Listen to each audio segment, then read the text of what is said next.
So, Chapter 30, A Packet of Sugar.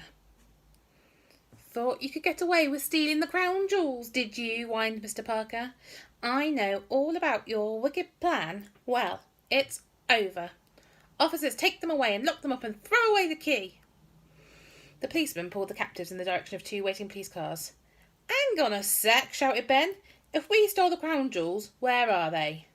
Yes, of course, the evidence. All we need to put you two gangsters behind bars forever. Search the basket of the scooter at once, said Mr. Parker. One of the policemen went through the basket. He found a large package wrapped in soggy cling film. Ah, yes, that must be the jewels, said Mr. Parker confidently. Give it here. Mr. Parker shot Granny and Ben a smug look. He started unwrapping the package. Quite a few minutes passed until the big package was a little package, and finally Mr. Parker reached the end of the cling film. Ah, yes, here we are, he announced as a tin of cabbage soup fell to the ground. Can I have that, please, Mr. Parker, said Granny. It's my lunch. Search her bungalow, barked Mr. Parker.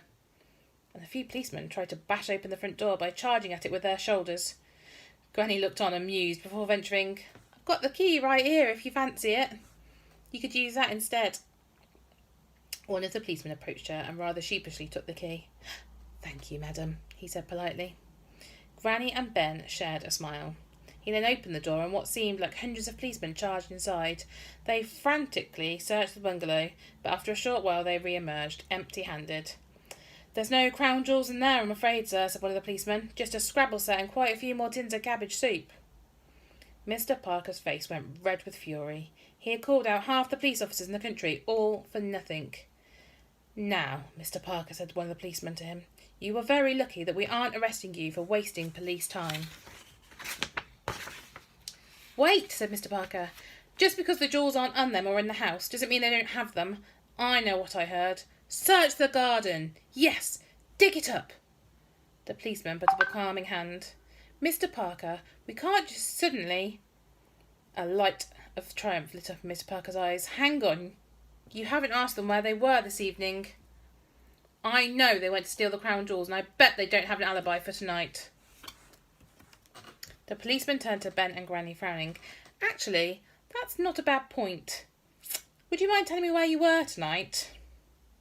Mr. Parker was positively beaming now. Just then, another policeman waddled over to them. There was something familiar about him, and when Ben saw his moustache, he knew why. Boss, we've just had a call through for you on... P.C. Fudge began, holding up a walkie-talkie.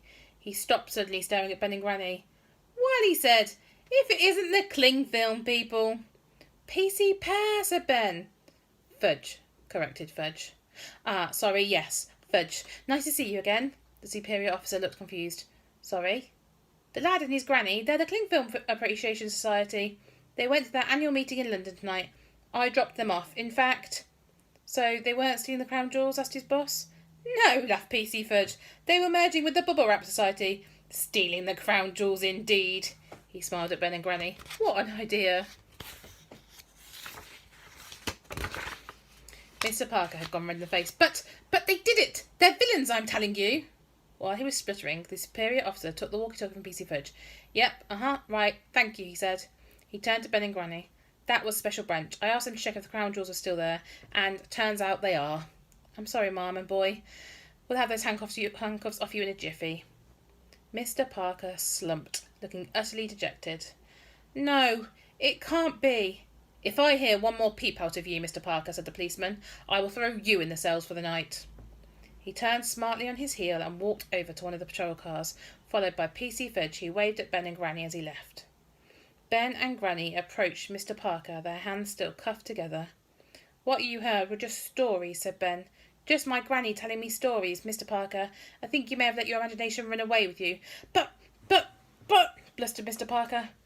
Me? An international jewel thief, Granny chuckled. The policemen all started chuckling too. You'd have to be a bit daft to believe a thing like that, she said.